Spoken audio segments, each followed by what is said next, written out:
Lecture 2. November 11th, 1965. The negation of negation.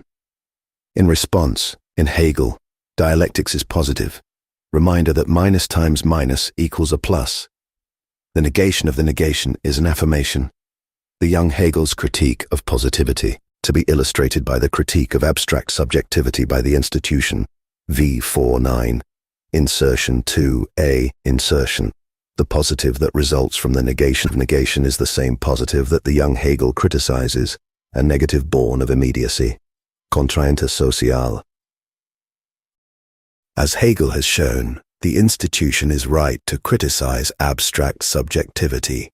That is, it is necessary and specifically on behalf of the subject as self-preservation. It destroys the illusion of the subject's being in itself, which is itself an aspect of social objectivity.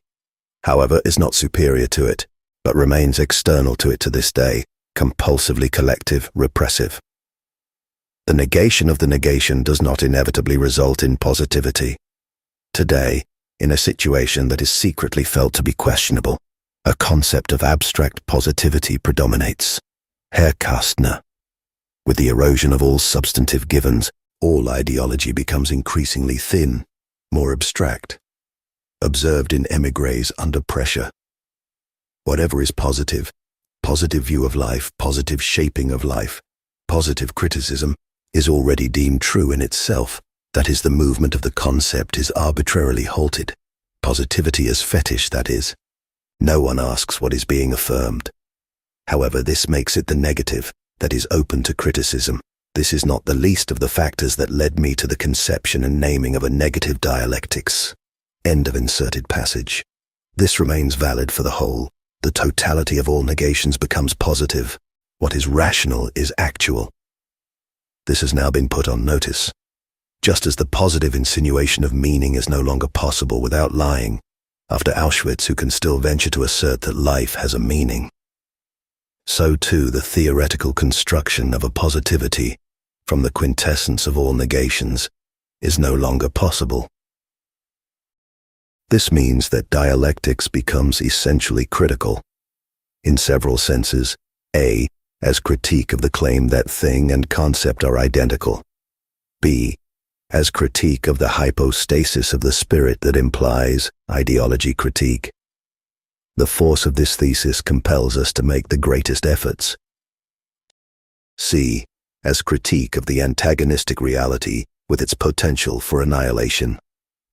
This critique also relates to dialectical materialism, insofar as it sets itself up as positive science. Hence, negative dialectics equals ruthless criticism of all that exists.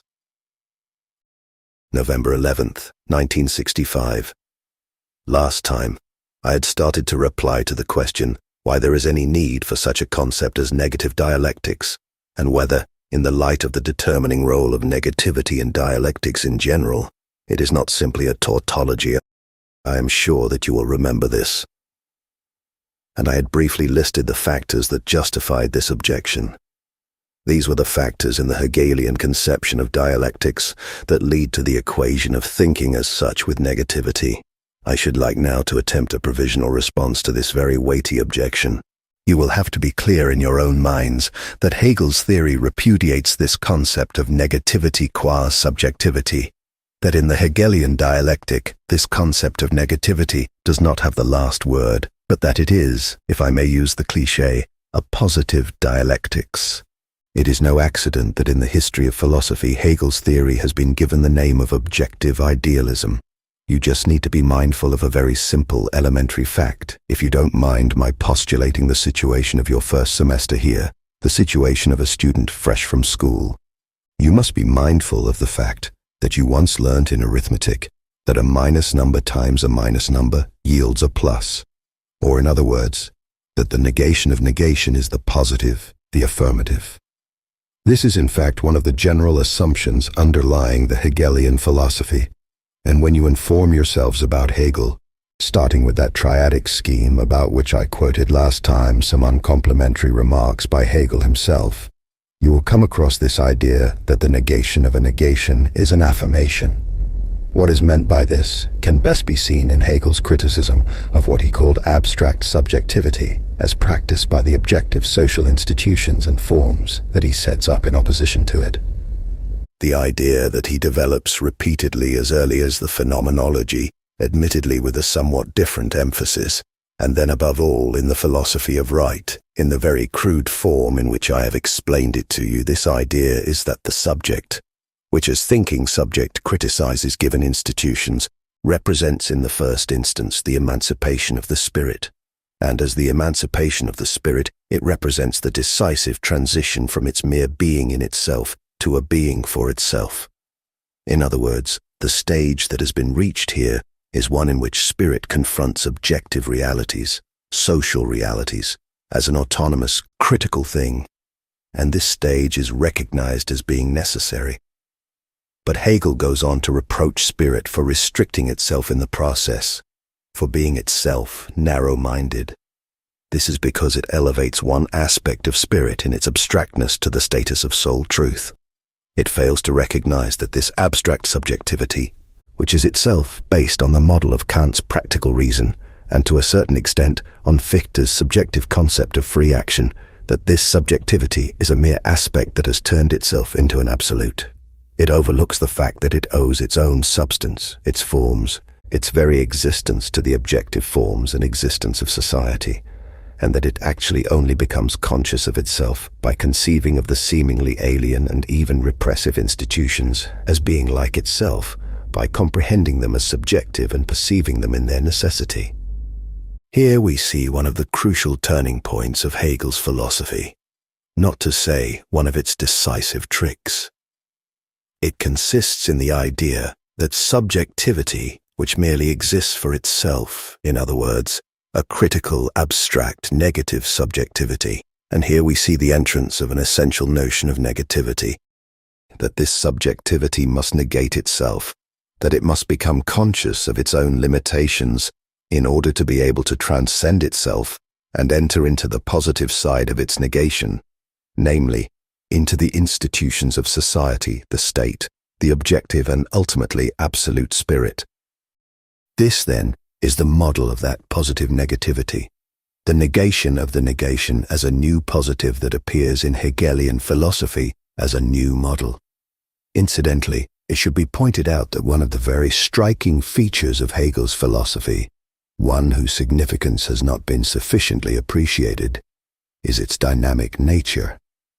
By this I mean that it does not regard its categories as fixed, but instead thinks of them as having emerged historically, and therefore as capable of change. Even so, in reality, its conceptual apparatus contains much more that is immutable, incomparably more that is constant, than it lets on.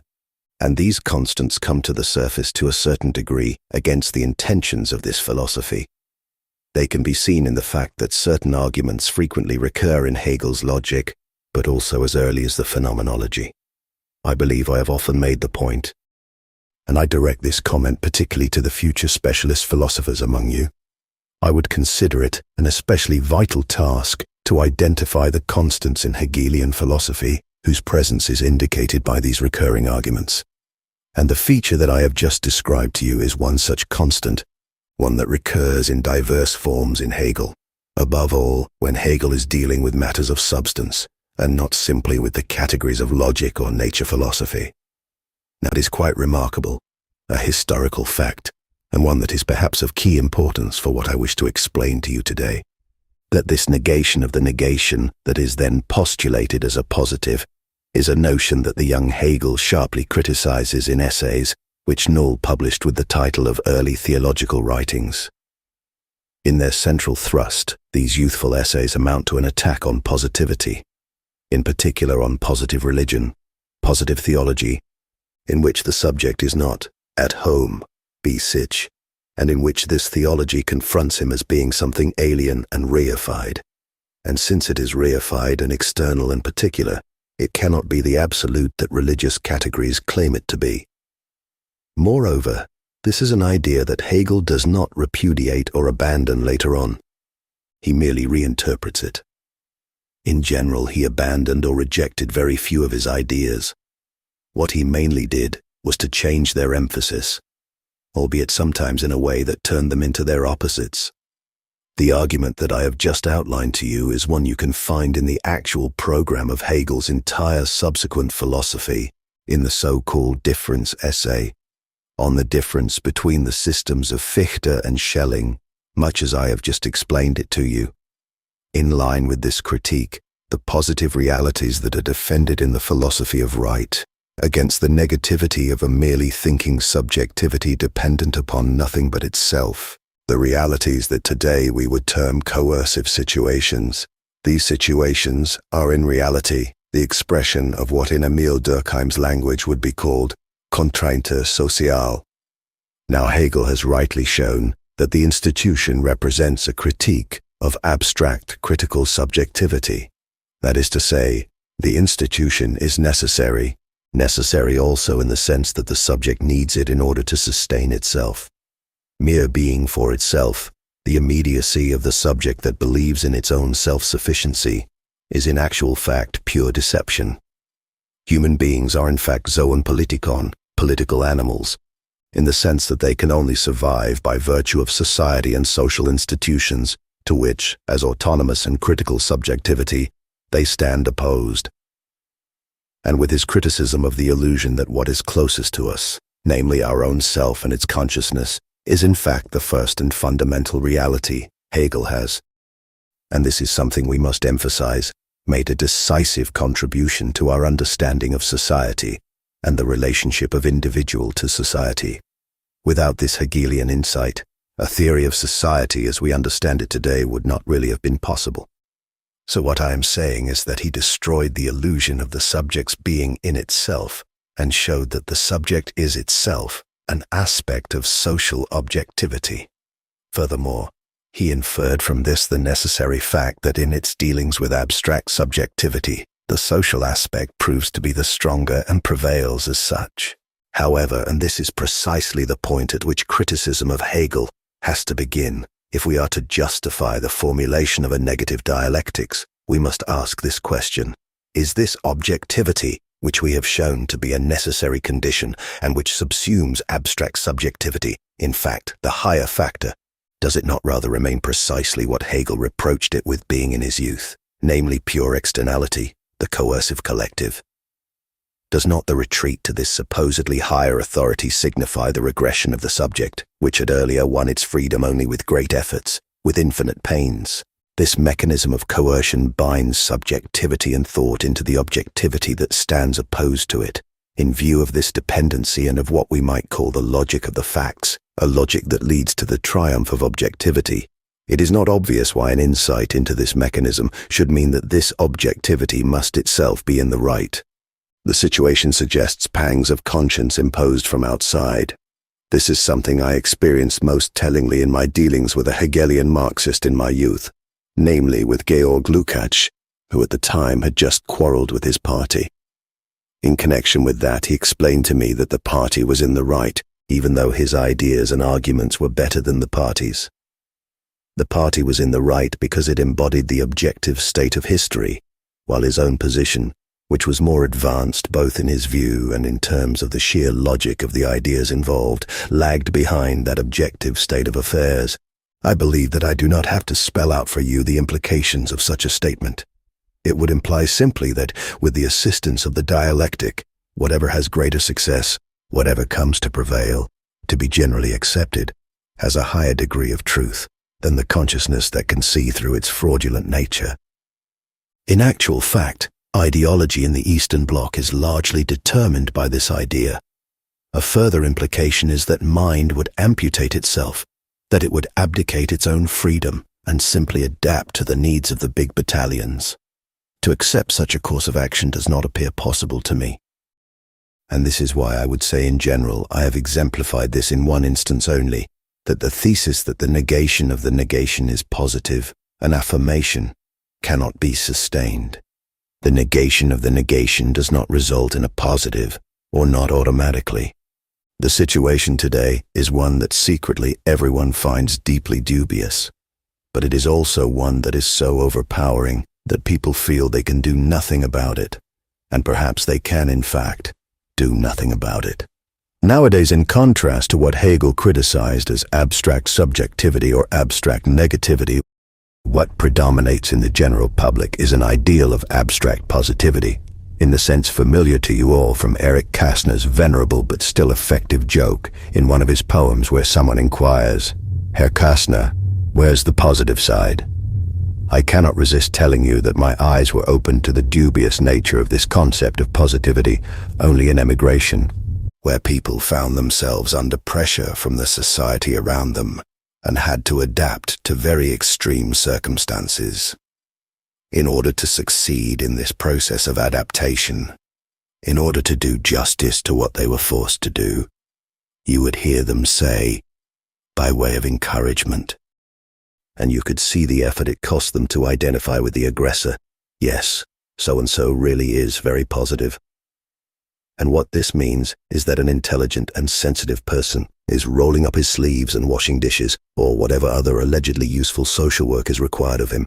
The more everything is sacrificed to pre-existing objects of consciousness, and the less is left over for ideology to feed off, the more abstract all ideologies necessarily become. In the case of the Nazis, it was race, something that even the most stupid people have ceased to believe in. I would guess that at the next stage of regressive ideology, people would be expected to believe in the positive, in the same spirit as marriage advertisements regard a positive attitude to life as especially commendable. I am also aware of an organization that has given itself the title Association for Positively Improving Your Life. I did not make this up, as you may be tempted to believe. It really exists. And of course, what this Association for Positively Improving Your Life amounts to is a training program that helps people to lose their fear of public speaking and turns them into more effective salesmen in the eyes of both God and man. This is what the concept of positivity has come to. Underlying it is the conviction that the positive is intrinsically positive in itself, without anyone pausing to ask what is to be regarded as positive or whether it is a fallacy that something that exists and is positive in the sense that it has been postulated, that it exists, and that it is furnished with the good, the higher, the approvable attributes, the attributes, in short, that belong among the connotations of the positive. And if I can indulge myself in a little linguistic metaphysics for a moment, it is significant and really quite interesting that the term positive actually contains this ambivalence. On the one hand, positive means what is given, is postulated, is there, as when we speak of positivism as the philosophy that sticks to the facts. But equally, positive also refers to the good, the approvable, in a certain sense, the ideal. And I imagine that this semantic constellation expresses with precision what countless people actually feel to be the case. Incidentally, this is what we also find in practice when we hear people saying that positive criticism is indispensable. I heard this myself a few days ago when I was staying in a hotel in the Rhineland. The hotel was extremely noisy, but was otherwise very good. When I told the manager that he ought to have double glazing installed, he explained to me that this was quite impossible for any number of good reasons. But then he added, "However, I am of course always extremely grateful for positive criticism."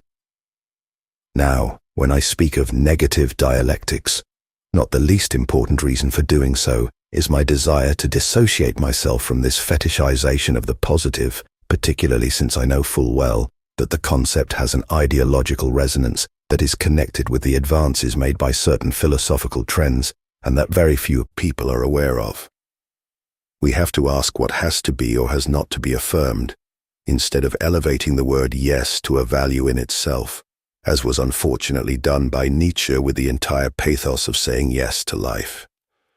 This yea-saying was, to be sure, just as abstract as the nay-saying to life we find in crucial passages in Schopenhauer, and that so infuriated Nietzsche.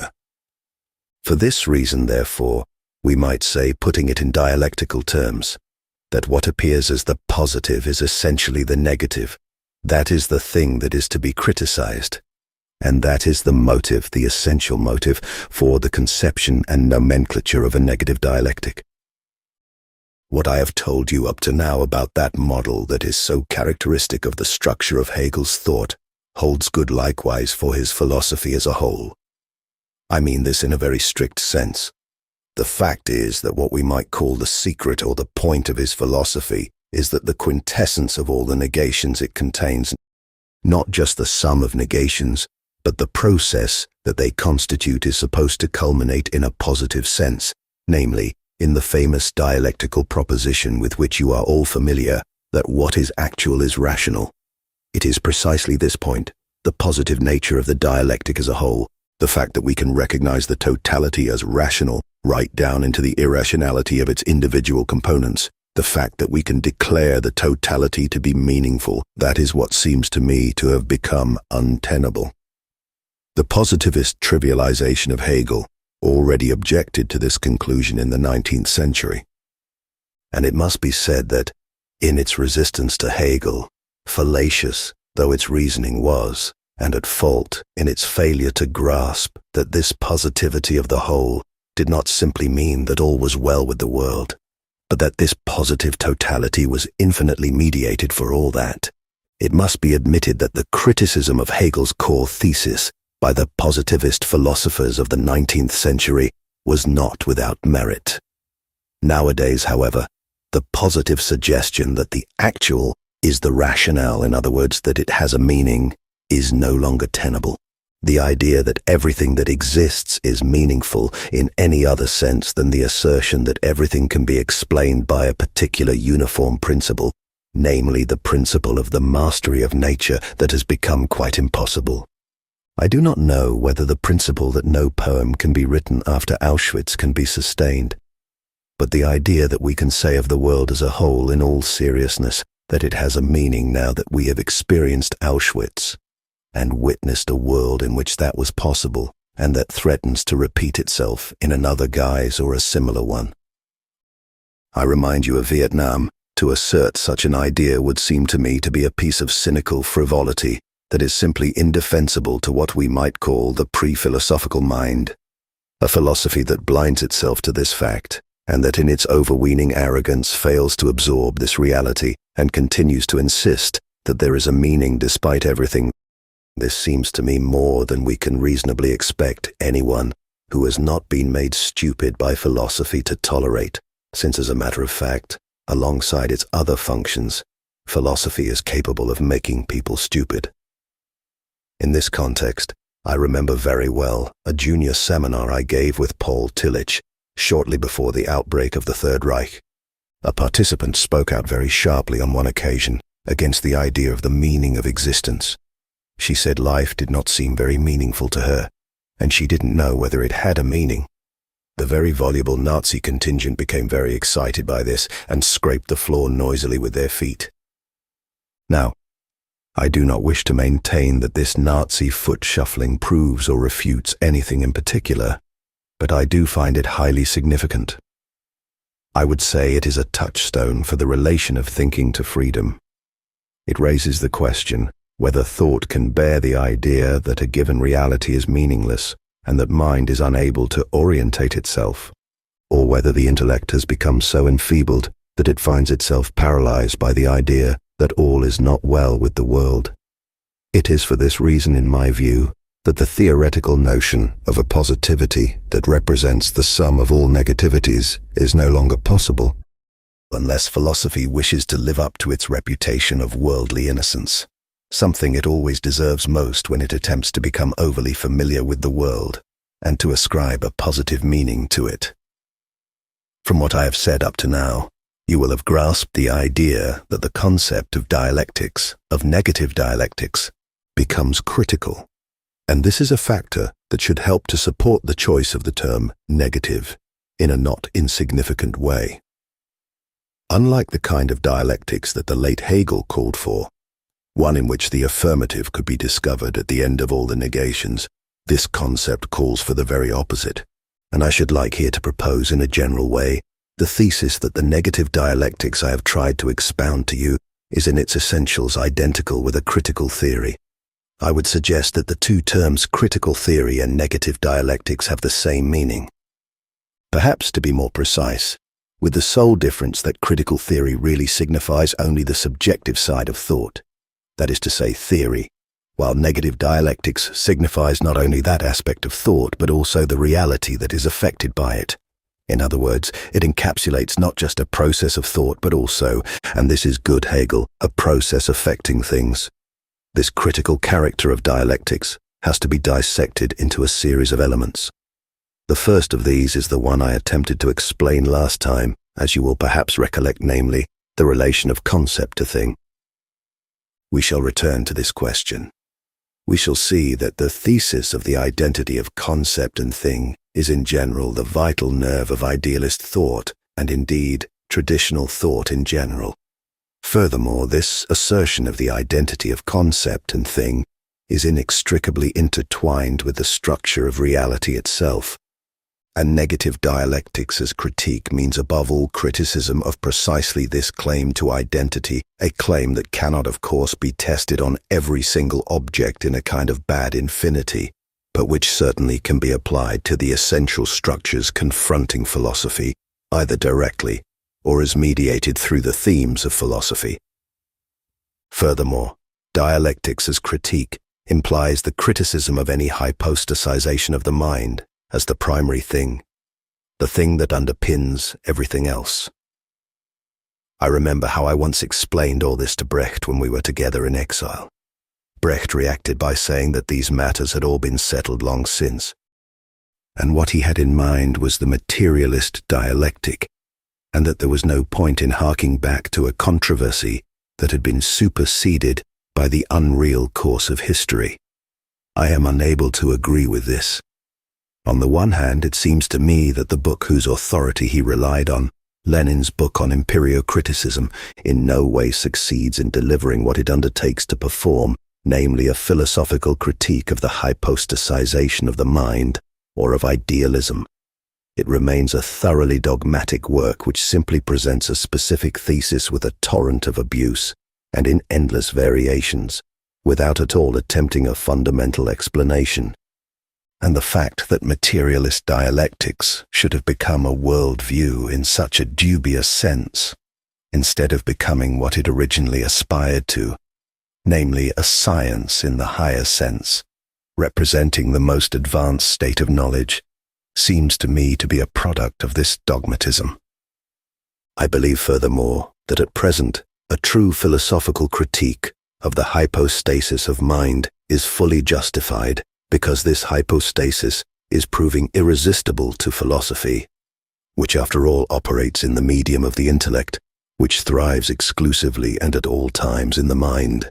I believe that everyone who has ever learned to appreciate what great philosophy is will have experienced the force of this thesis, of the primacy of the spirit that is to be found in every so-called first philosophy, and a form of thinking that simply retreats from this experience instead of reacting, once it has come to be thought dubious, by measuring itself against it and setting it in motion with the aid of its own power. Any such thinking will be doomed to impotence. Do not forget that the very fact that thinking takes place in concepts ensures that the faculty that produces concepts, namely mind, is maneuvered into a kind of position of priority from the very outset. And that if you concede even an inch to this priority of spirit, whether in the shape of the givens that present themselves to the mind in the form of sense data or in the shape of categories, if you concede even an inch to this principle, then there is in fact no escape from it. The enormous power of Hegel that is the power which impresses us so hugely today, and God knows it is a power that impresses me today, to the point where I am fully aware that of the ideas that I am presenting to you, there is not a single one that is not contained, in tendency at least, in Hegel's philosophy.